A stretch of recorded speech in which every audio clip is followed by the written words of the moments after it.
నమస్కారం. ఈరోజు మనము ఆరోగ్యమే మహాభాగ్యం కార్యక్రమంలో చర్మ వ్యాధులు అనేటటువంటివి అసలు ఎందుకు వస్తాయి? వాటికి నివారణ ఉపాయాలు, నివారణ చికిత్సా విధానాలు ప్రకృతి వైద్యంలో ఏ విధంగా ఉంటాయి? అదేవిధంగా యోగా ద్వారా కూడా మనం ఏమన్నా ఈ చర్మ వ్యాధులని తగ్గించుకోవచ్చా? లేదా రాకుండా మనం వీటిని ఎలాగా పరిష్కారం వీటికి చేసుకోవచ్చు అనేటటువంటి విషయం గురించి మనం తెలుసుకుందాం. అసలు మామూలుగా చర్మ వ్యాధులు అనేవి ఎందుకు వస్తాయి అనంటే ఒక ముఖ్య కారణం ఉంది. మనకి భగవంతుడు ఇచ్చినటువంటి శరీరంలో ఎక్స్క్రీటరీ ఆర్గన్స్ ఉన్నాయన్నమాట. అంటే మన శరీరంలో జరిగేటటువంటి నిత్య జీవన విధానాలు, నిత్యంగా జరిగేటటువంటి మెటబాలిక్ యాక్టివిటీస్ ఏవైతే ఉంటాయో, అంటే జీవ రసాయన క్రియల వల్ల అనేకమైనటువంటి టాక్సిన్స్ ఏర్పడుతూ ఉంటాయన్నమాట. సో ఆ టాక్సిన్స్ అన్నిటినీ కూడా బయటికి పంపించాలి అని అంటే విసర్జక అవయవాలని 4 ఉన్నాయి. అవి ఒకటి మలం ద్వారా వెళ్తుంది, మూత్రం ద్వారా వెళ్తుంది, తర్వాత లంగ్స్ అంటే రెస్పిరేటరీ సిస్టమ్ ద్వారా మనం ఉచ్ఛ్వాస నిశ్వాసాల వల్ల కార్బన్ డైఆక్సైడ్ క్షణక్షణం బయటకు వెళ్ళిపోతూ ఉంటుంది. అట్లాగే చర్మం కూడా ఒక విసర్జక అవయవంగా మనకి పనిచేస్తుందన్నమాట. మామూలుగా సాధారణంగా తీసుకుంటే చాలామందికి చర్మ వ్యాధుల్లో ఉన్నటువంటి వాళ్ళకి ఏదైనా ఒక సిస్టమ్, అంటే వారికి మలము ద్వారా వెళ్ళవలసినటువంటి విసర్జన పదార్థాలు కనుక వెళ్ళలేనటువంటి పరిస్థితిలో ఉంటే ఎక్కువగా స్కిన్ డిసీజెస్ అంటే ఈ చర్మ వ్యాధులు అనేటటువంటివి వస్తూ ఉంటాయి. అది ఎలాగా అనంటే మన సహజ సిద్ధంగా ప్రకృతి సిద్ధంగా వచ్చినటువంటి మన శరీరంలో ఎప్పుడైనా సరే ఒక ఛానల్ మూసుకుంది అనంటే అది ఎప్పుడు కూడా శరీరం మనకి ఎప్పుడు ఒక వార్నింగ్ బెల్ లాగా ఇస్తూ ఉంటుంది. అంటే ఈ రూట్ లేదు, ఇంకొక రూట్ ద్వారా మనం ఎలా అయితే వెళ్ళాలని అనుకుంటామో ఇంకొక రూట్ ద్వారా శరీరంలో ఉన్నటువంటి మల్లె పదార్థాలను బయటికి పంపించేయాలని చూస్తూ ఉంటుందన్నమాట. సో ఆ ప్రక్రియతోనే ఏమవుతుందనంటే శరీరంలో వేస్ట్ మ్యాటర్ పదార్థాలన్నీ కూడా చర్మం ద్వారా బయటకు వెళ్ళిపోవడం జరుగుతూ ఉంటుంది. సో ఆ క్రమంలో కనుక ఒకవేళ మనము శరీరాన్ని, మనకు ఉన్నటువంటి ఆహార విహారాలు, మనకు ఉన్నటువంటి ప్రస్తుతం ఉన్నటువంటి లైఫ్ స్టైల్, అంటే మన యొక్క జీవన శైలిలో కనుక ఏదైనా కొద్దిగా మార్పులు తీసుకొచ్చి, అంటే సాధారణంగా కొంతవరకు ఒబే చేస్తుంది, కొంతవరకు శరీరం సహకరిస్తుంది, కానీ అది మరీ ఎక్కువైపోతూ ఉంటే కూడా శరీరం సహకరించకపోయేసరికి అది ఇలాగ రకరకాలైనటువంటి వ్యాధి రూపంలో మనకి బయటపడుతుంది అన్నమాట. సో మామూలుగా అయితే లోపల ఎన్ని జరుగుతున్నా ఏం చేసినా కూడా మనకి కనబడదు. అదే మనము చర్మ రోగం అనేది, చర్మం వ్యాధులు అనేటటువంటి అనగా చూడగానే మనకి కనబడేది, ఎక్స్టర్నల్గా కనపడేది స్కిన్నే. సో ఆ చర్మం మీద వచ్చేటటువంటివి చూడడానికి కూడా కొంచెం ఇబ్బందికరంగానే ఉంటుంది. మనకి అంటే ఎవరికైతే వస్తుంటుందో వాళ్ళకి ఇబ్బందికరంగానే ఉంటుంది, ప్లస్ చూసే వాళ్ళకు కూడా ఇబ్బందికరంగానే ఉంటుందన్నమాట. ఇదే కాకుండా ఇంకొక కారణం ఏమిటి అనంటే మనము వేసుకునేటటువంటి దుస్తుల ద్వారా. భారతదేశంలో మనకి ఎక్కువగా ఎండ ఎక్కువగా ఉంటుంది. కంపారిటివ్లీ వెస్టర్న్ సైడ్ చూసుకుంటే అక్కడ సూర్యుడే రాడు.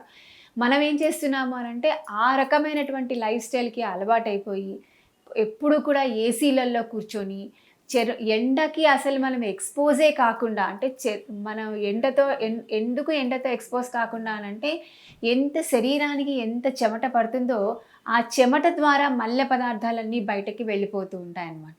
ఎంత చెమట పడి ఎంత శ్రమ మనం కలిగిస్తుంటామో అదే విధంగా మనకి వాటర్ బ్యాలెన్స్ అవుతుంది, వ్యర్థ పదార్థాలు కూడా బయటికి వెళ్ళిపోవడానికి అవకాశం ఉంటుంది. సో అట్లా కాకుండా మన యొక్క జీవన శైలిని మనంతట మనమే మార్చేసుకున్నాం. ఎందుకంటే పొద్దున్నుంచి మనం సాయంకాలం వరకు ఏసీలో కూర్చోవడం, లేకపోతే కనుక మనకి ఈ ప్రకృతి సిద్ధంగా, అంటే ఈ మన దేశానికి అనుగుణంగా ఉన్నటువంటి వాతావరణానికి సహజ సిద్ధంగా ఉండవలసినటువంటి దుస్తులు మనం వేసుకోలేకపోవడం. అంటే మనకి ఎక్కువగా చెమట పడుతుంది, అలాంటప్పుడు మనం టైట్ డ్రెస్సులు, అంటే ఉదాహరణకి జీన్స్ ప్యాంట్ వేసుకోవడం, లేదా దాని నుంచి పొద్దున వరకు సాయంత్రం వరకు దాంతోనే ఉండడం, టైట్గా ఉన్నటువంటి బట్టలు వేసుకోవడం, ఇవన్నీ వేసుకోవటం వల్ల ఏమవుతుంది అనంటే చర్మంకి అక్కడే ఆ టైట్నెస్ వల్ల అక్కడ రకమైనటువంటి ఫంగల్ ఇన్ఫెక్షన్ రావడం, లేదా చెమట బయటికి వెళ్ళలేకపోకుండా, ఒకవేళ మనం వేసుకునేటటువంటి దుస్తులు ఆ చెమటని అబ్జర్వ్ చేసుకునేటటువంటి కాకుండా ఉండటం వల్ల వాటి వల్ల కూడా మనకి స్కిన్ డిసీజ్ వచ్చేటటువంటి అవకాశము ఎక్కువగా ఉంటుందన్నమాట. అంతేకాకుండా ఎవరైతే తక్కువగా నీళ్లు తాగుతారో, అంటే వాళ్ళకి మనం మామూలుగా చెప్తాము రోజుకి 14 గ్లాసుల మంచినీళ్ళు తాగితే అది మనకి అన్ని రకాలుగా ఆరోగ్యవంతంగా ఉంటుంది. ఎందుకంటే మూత్రం బాగా వస్తుంది, కాన్‌స్టిపేషన్ లేకుండా అంటే మలబద్ధకం లేకుండా ఉంటుంది. అట్లాగే వాటర్ బ్యాలెన్స్ అవుతుంది. అన్ని రకాల ప్రాబ్లమ్స్‌కి కూడా మనము వాటర్ తాగడం అనేటంటే నీళ్లు తీసుకోవడం అనేది చాలా ఇంపార్టెంట్‌గా చెప్తాం. ఎవరైతే తక్కువగా నీళ్లు తీసుకుంటారో అంటే వాళ్ళు 14 గ్లాసుల మంచినీళ్ళు బదులుగా 1 గ్లాసో, 2 గ్లాసులు లేదా భోజనం చేసినప్పుడు 1 గ్లాసు, 2 గ్లాసుల మంచినీళ్ళు తీసుకునేటటువంటి వాళ్ళల్లో కూడా మనం ఎక్కువగా చర్మ వ్యాధులని మనము చూస్తూ ఉంటామన్నమాట. ఇది ఒక రకమైనటువంటి కారణమైతే, ఇంకొక రకమైనటువంటి కారణం ఏంటనంటే జన్యుపరంగా కూడా కొన్ని రకమైనటువంటి చర్మ వ్యాధులు వస్తాయి. అది కాకుండా auto immune diseases. Auto immune diseases అనంటే మన శరీరంలో అంటే మన ఇంట్లో వాళ్ళు మనతోనే కొట్లాడుతున్నట్టుగా అనమాట. మన శరీరంలో మన యాంటీబాడీస్‌కి అవి యాంటీబాడీ రియాక్షన్ అనేటటువంటిది ఎక్కువగా మన శరీరంలో జరుగుతూ ఉంటుందన్నమాట. సో, ఆ యాంటీబాడీస్ రియాక్షన్స్ అనేటటువంటివి ఆటో ఇమ్యూన్‌గా జరిగేటటువంటి సిస్టమ్‌లో కూడా మనకి చర్మ వ్యాధులు అనేటటువంటివి ఎక్కువగా వస్తూ ఉంటాయి. సో, వీటన్నిటికీ కారణాలు ఏదైనప్పటికీ కూడా మనము చూసుకునేటటువంటి ఎక్స్‌టర్నల్‌గా మనం అంటే బయట మనం కనిపించేటటువంటిది ఏంటి అనంటే ఒక వ్యాధి ఏదైనా అవ్వచ్చు. ఫర్ ఎగ్జాంపుల్ ఫంగల్ ఇన్ఫెక్షన్ వస్తుంది. లేదా సోరియాసిస్ వస్తుంది. ఎగ్జిమా అనేటటువంటి ఒక సాధారణంగా మనం చూసేటటువంటి చర్మ వ్యాధి అది. ఇంకా మనం చూడొచ్చంటే గజ్జి, లేకపోతే తామర, చర్మానికి పొట్టు పొట్టు లేచిపోవడము. అదే కాకుండా ఏదైనా ఒక చిన్నది ఏదైనా కుట్టినా, లేకపోతే ఇంట్లో దుమ్ము, ధూళి బయటకు వెళ్ళినా కూడా దద్దులన్నీ రావడం, దాన్ని అట్రికేరియా అనేసి చెప్తూ ఉంటారు. ఇట్లాంటివన్నీ కూడా చర్మానికి సంబంధించినవి. అవన్నీ ఎందుకు వస్తాయనంటే మన శరీరంలో అట్లాంటివి వచ్చినప్పుడు తట్టుకునేటటువంటి శక్తి కొద్దిగా లోపం చెందడం వల్ల, శక్తి లోపం చెందటం వలన, ఇమ్యూనిటీ తగ్గటం వలన ఇలాంటి ప్రాబ్లమ్స్ అన్నీ కూడా మనకి వస్తాయన్నమాట. సో, వీటికి నివారణ ఉపయోగాలు ఏంటి? మనకి ఎలా వచ్చిందో ఇప్పుడు మనం తెలుసుకున్నాం. సో, దాని నివారణ ఎలా చేయగలుగుతాము అనంటే ముఖ్యంగా మనము ప్రకృతి సిద్ధంగా చేయవలసినటువంటిది ఏంటి అనంటే ప్రకృతికి ఎక్స్‌పోజ్ అవ్వడం. అంటే ప్రతిరోజు కూడా ప్రకృతి వైద్యంలో ఏం చెప్తాము? పంచమహాభూతాలతోటి మనం చేసేటటువంటి వైద్య విధానమే ప్రకృతి వైద్యం. సో, మనం రెగ్యులర్‌గా వాటర్‌ని తీసుకోవడం. ప్రకృతిలో లభిస్తుంది అది వాటర్ రిసోర్స్. మనం వాటర్‌ని తీసుకోవడం. అది కూడా ఎలా తీసుకోవాలి? నియమంగా పొద్దున్నే లేచిన తర్వాత కనీసము ఒక 2, 3 గ్లాసుల మంచినీళ్ళు ప్లెయిన్ వాటర్ అంటే దానిలో ఏం కలుపుకోకుండా ప్లెయిన్ వాటర్ తీసుకొని కొంచెం సేపు అయిన తర్వాత మూత్రం ద్వారా లేదా మలం ద్వారా మన శరీరంలో ఉన్నటువంటి వ్యర్థ పదార్థాలతో పాటుగా నీరు కూడా బయటికి మూత్రం ద్వారా వెళ్ళిపోవడం జరుగుతుంది. సో, ఎప్పుడైతే మనం నీరు తీసుకోకుండా ఉంటామో అప్పుడు ఏమవుతుంది అనంటే మనం తీసుకునేటటువంటి సాలిడ్ ఫుడ్లో ఏదైతే నీరు ఉంటుందో అది అబ్జార్ప్షన్ చేయడం జరుగుతుందన్నమాట. సో, అప్పుడు ఏమవుతుంది శరీరంలో ఎక్కువగా వేస్ట్ మ్యాటర్ అనేటటువంటిది పేరుకుపోవడం జరుగుతుంది. కాబట్టి నీరు ఎక్కువగా తీసుకోవడం, అట్లాగే సన్‌కి ఎక్స్‌పోజ్ కావడం. అంటే ఎక్కడ కొంచెం సన్ ఉన్నా కూడా మనం అంటే సూర్యరశ్మి మన శరీరం మీద కనీసం ఒక అరగంట, ముప్పావు గంట అయినా పడేటటువంటి విధంగా మనం చూసుకుంటే చాలా వరకు కూడా చెమట ద్వారా మల్ల పదార్థాలు బయటకి వెళ్ళిపోతాయన్నమాట. అట్లా కాకుండా ఇంకా ప్రకృతి వైద్యంలో ఏంటి అనంటే మనం చెప్పుకున్నాం కదా ఇంకా యోగా ద్వారా ఎలా చేసుకోవచ్చు అని. సో, ఇక్కడ ఇంకొక విషయం తెలుసుకోవాల్సింది ఏంటనంటే అతిగా ఒత్తిడి చెందటం వల్ల, బాగా స్ట్రెస్ అవ్వటం వల్ల కూడా చర్మ వ్యాధులు అనేటటువంటివి వచ్చే అవకాశం ఎక్కువగా ఉంటుంది. ఎందుకనంటే స్ట్రెస్ ఎక్కువ తీసుకుంటే వల్ల అది ఎక్కడ బయటికి వెళ్ళాలి అనంటే ఇదొక మార్గం చూసుకుంటుందన్నమాట. సో, ఈ మార్గం చూసుకునేటువంటి మార్గంలో ఏముంటుందనంటే ఈ చర్మంలో వచ్చేటటువంటి దురదలు కావచ్చు, సోరియాసిస్ మోస్ట్లీ ఎక్కువగా వచ్చేటటువంటి సోరియాసిస్ అనేటటువంటి వ్యాధి ఎక్కువగా స్ట్రెస్ వల్ల వస్తూ ఉంటుంది చాలామంది లోపల. సో, ఇట్లాంటివన్నీ కూడా మనం చూస్తూ ఉంటాం. ఇలాగే కాకుండా ఇంకొక వచ్చేటటువంటివి ఏంటంటే చర్మం వ్యాధులు ఒక రకంగా వస్తే సహజంగా చర్మంలో వచ్చేటటువంటి మార్పులు కూడా ఉంటాయి.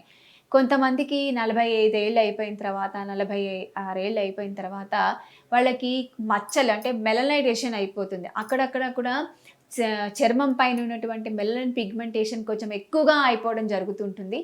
అది మెనోపాస్‌లో కొంతమందికి ఎక్కువగా అవుతుంది, కొంతమందికి తక్కువగా అవుతుంది.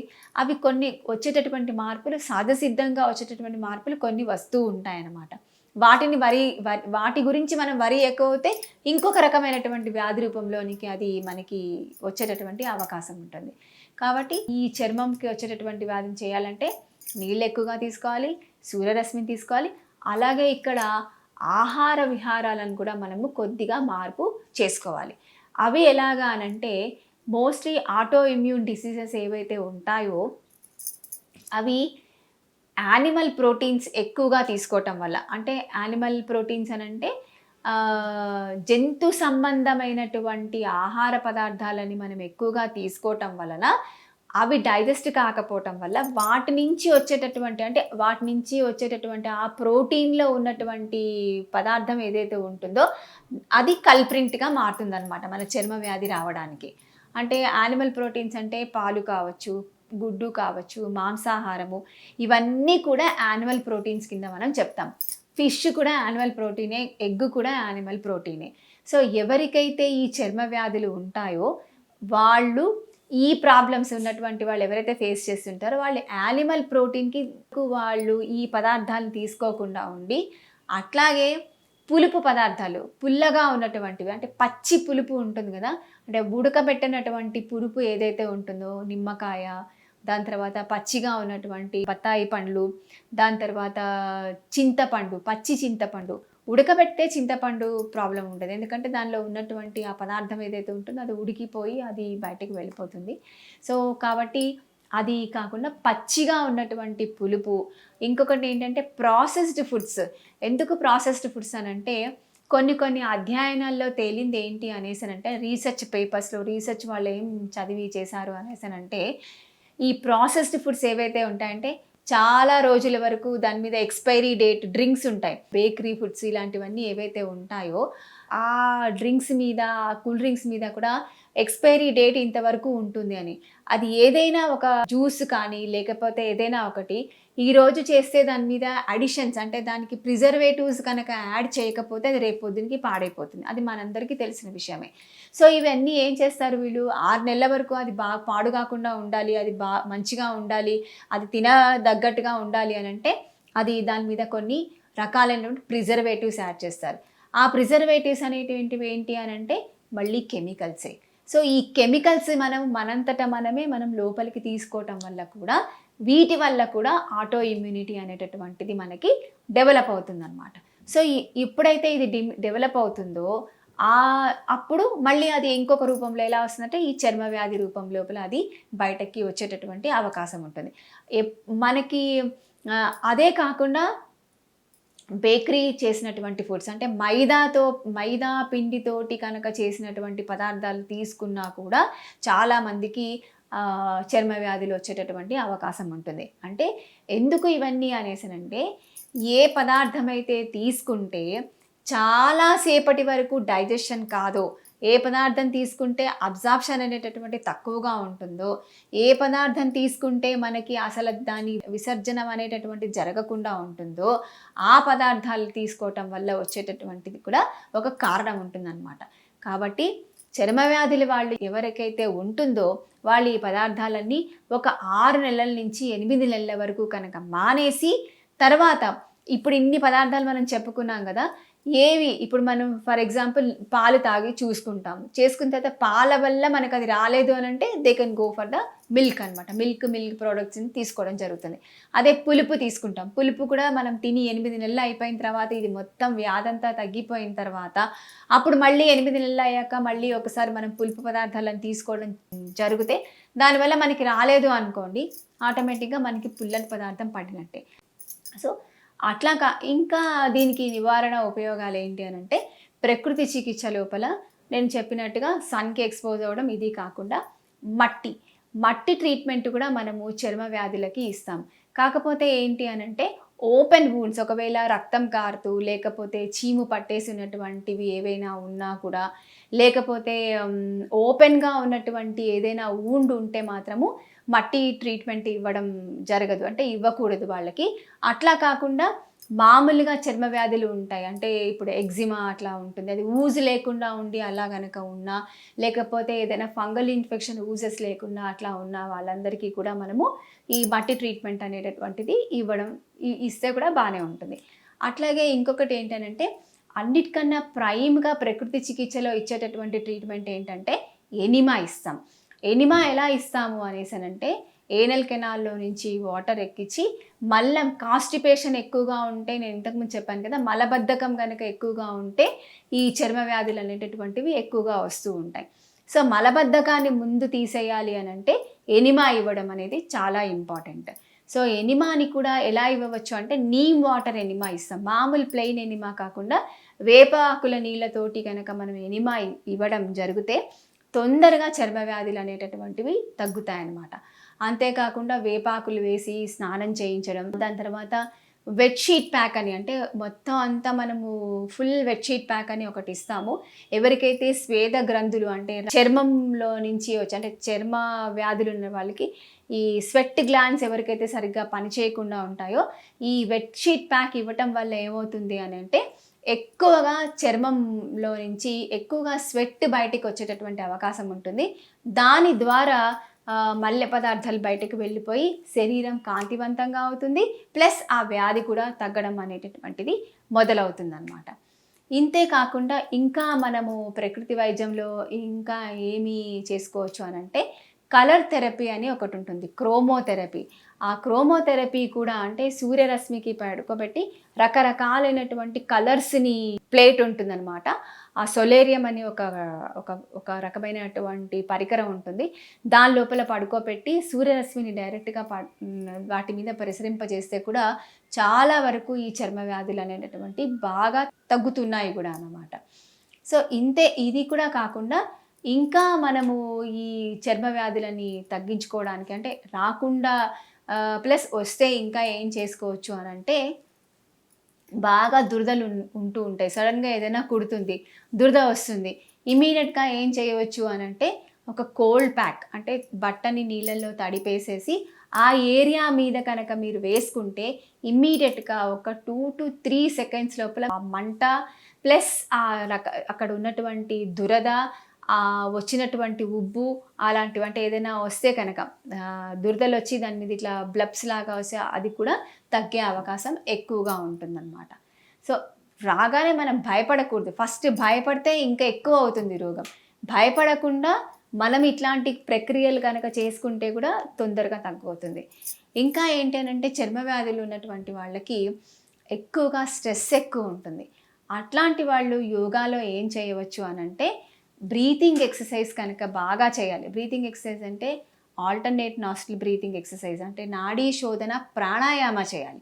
ప్రాణాయామ అనంటే 3 బంధాలు, అంటే మూలబంధ, ఉద్యాన బంధ, జలాంధర బంధ, ఈ త్రిబంధాస్ చేసుకుంటూ వాళ్ళు కనుక ప్రాణాయామ చేసి దాని తర్వాత శీతలి శీతకారి అని 2 రకాలైనటువంటి ప్రాణాయామాలు ఉంటాయి. ఈ ప్రాణాయామాలు కనుక రెగ్యులర్గా చేసుకుని దాంతో పాటుగా మెడిటేషన్, ధ్యానం చేయొచ్చు. అంటే క్విక్ రిలాక్సింగ్ టెక్నిక్ ఉంటుంది, డీప్ రిలాక్సేషన్ టెక్నిక్స్ అని ఉంటాయి. ఈ 2 ప్రక్రియలని కనుక వాళ్ళు రెగ్యులర్గా అవలంబిస్తూ వెళ్తూ ఉంటే చాలా వరకు చర్మ వ్యాధులు అనేటటువంటివి తగ్గుతాయి. ఇంకొకటి ఏంటి అని అంటే వాళ్ళకి రాకుండా ఉంటాయి, తగ్గుతాయి. ప్లస్ ఇంకా ఫర్దర్గా కూడా వాళ్ళకి డిటోరియేషన్ కాకుండా ఇంకా ఫర్దర్గా కూడా వాళ్ళకి ఈ ప్రాబ్లమ్స్ ఏమీ రాకుండా కూడా వాళ్ళకి చాలా వరకు ఉపయోగకరంగా ఉంటుందన్నమాట.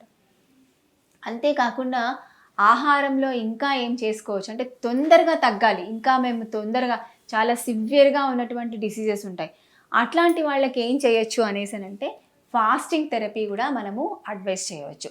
ఫాస్టింగ్ థెరపీ అని అంటే బాగా అంటే టోటల్గా ఏమీ తినకుండా ఉండి అని అంటే ఇప్పుడు మనం ఉదాహరణకి శివరాత్రి రోజు ఉపవాసం చేస్తారు, పొద్దునుంచి సాయంకాలం దాకా ఉపవాసం చేసి దాని తర్వాత సాయంకాలం పండ్లు ఇంకేవో ఒకటి తింటూ ఉంటారు. అలా కాకుండా ఇక్కడ థెరపటిక్ ఫాస్టింగ్ చేయడం, అంటే ప్రకృతి వైద్యంలో therapeutic fasting is very important. అది ఎలా చేస్తారు అని అంటే మన శరీరానికి అలసట రాకుండా ఉండాలి, ప్లస్ శరీరానికి ఉపయోగకరంగా కూడా ఉండాలి. అందుకోసమని ఫ్రూట్ ఫాస్టింగ్ చేస్తాం, అంటే ఫ్రూట్ జ్యూస్ తోటి ఫాస్టింగ్ చేయొచ్చు, ఫ్రూట్ ఫాస్టింగ్ కూడా మనం చేస్తే శరీరానికి తొందరగా అవి అబ్జార్ప్షన్ అవుతాయి, ప్లస్ శరీరానికి శక్తి వస్తుంది, తేలికగా జీర్ణం అవుతాయి, ఎక్కువసేపు ఆకలి కాకుండా ఉంటుంది. ప్లస్ ఇంకొకటి ఏంటి అనేసి చర్మ వ్యాధి కూడా తగ్గడం ఈజీ అవుతుంది. ఎందుకు అనంటే శరీరానికి ఒక అవకాశం ఇస్తున్నాం మనం మల్లె పదార్థాలను బయటికి పంపించడానికి. అదే మనం భోజనం చేస్తూ వెళ్ళామనుకోండి, మన శరీరంలో ఎక్కువసేపు ఆ తిన్నటువంటి ఆహారము జీర్ణం అవ్వడానికే ఎక్కువ రక్త ప్రసరణ జరుగుతుంది. శరీరం అంతా దాని మీదనే ఫోకస్ చేస్తుంది. అట్లా కాకుండా మనం ఫాస్టింగ్లో కనుక మనం పెట్టాము అంటే పేషెంట్ని ఎవరినైనా సరే ఈ వ్యాధితో బాధపడినటువంటి వాళ్ళని ఫాస్టింగ్లో కనుక పెడితే తప్పకుండా వాళ్ళకి తొందరగా రిలాక్సేషన్ వచ్చేటటువంటి అవకాశం ఉంటుందన్నమాట. ఇక్కడ చాలామందికి డౌట్ రావచ్చు, డయాబెటీస్ ఉంటుంది, వాళ్ళకి చర్మ వ్యాధి ఉంటుంది, లేదా సోరియాసిస్లో ఆర్థరైటిస్ ఉంటుంది, వాళ్ళకి చర్మ వ్యాధి ఉంటుంది. ఇట్లాంటి వాళ్ళు ఉండలేనటువంటి వాళ్ళు ఫాస్టింగ్ చేయవచ్చా అని? తప్పకుండా చేయవచ్చు. అదెలా అంటే ప్రకృతి వైద్య నిపుణుల యొక్క ఆధ్వర్యంలో కనుక చేస్తే వాళ్ళకి ఎటువంటి నీరసము రాదు. వాళ్ళు ఫ్రూట్ ఫాస్టింగ్ చేయవచ్చు, ఫ్రూట్ జ్యూస్ ఫాస్టింగ్ కూడా చేయవచ్చు. వాళ్ళకి ఏమీ కాదు. మనం ఏమిస్తున్నాము ఇక్కడ? సరైనటువంటి గ్లూకోజ్ ఇస్తున్నాము, సరైనటువంటి ఎనర్జీ ఇస్తున్నాం వాళ్ళకి. ఆ ఎనర్జీ ఎలా ఇస్తున్నాము అనంటే ఫ్రూట్ జ్యూస్ ద్వారా ఇస్తున్నాం. కాబట్టి వాళ్ళకి ఎవరికి కూడా ఎటువంటి షుగర్ లో అయిపోవడం కానీ, లేకపోతే తలకాయ నొప్పి రావడం కానీ ఇట్లాంటివన్నీ కూడా ఏమీ జరగవన్నమాట. సో వాళ్ళు కూడా మనం ఫాస్టింగ్ అడ్వైస్ చేయొచ్చు. తొందరగా తగ్గాలి అని అంటే బెస్ట్ రెమెడీ ఏంటంటే ఫాస్టింగ్, ఎనిమా, దాంతోపాటుగా మంచినీళ్ళు తాగడము, సూర్యరశ్మికి బాగా ఎక్స్పోజ్ అవ్వడం.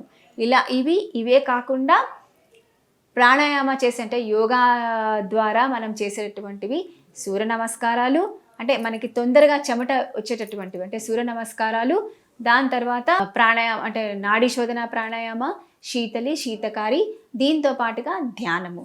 ఇలాంటివన్నీ కనుక మనం చేసుకుంటూ ఉంటే చాలా వరకు మనకి ప్రకృతి వైద్యము ప్రకృతిలోనే ఉంటూ దాంతోటే మనం బతుకుతూ మన యొక్క చర్మ వ్యాధులని మనము రాకుండా చేసుకుంటాము.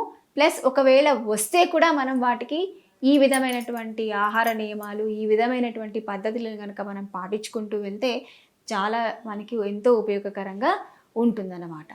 సో మరొక ఎపిసోడ్లో మరొక అంశంతో మళ్ళీ మనము ఆరోగ్యమే మహాభాగ్యం కార్యక్రమంలో కలుద్దాము.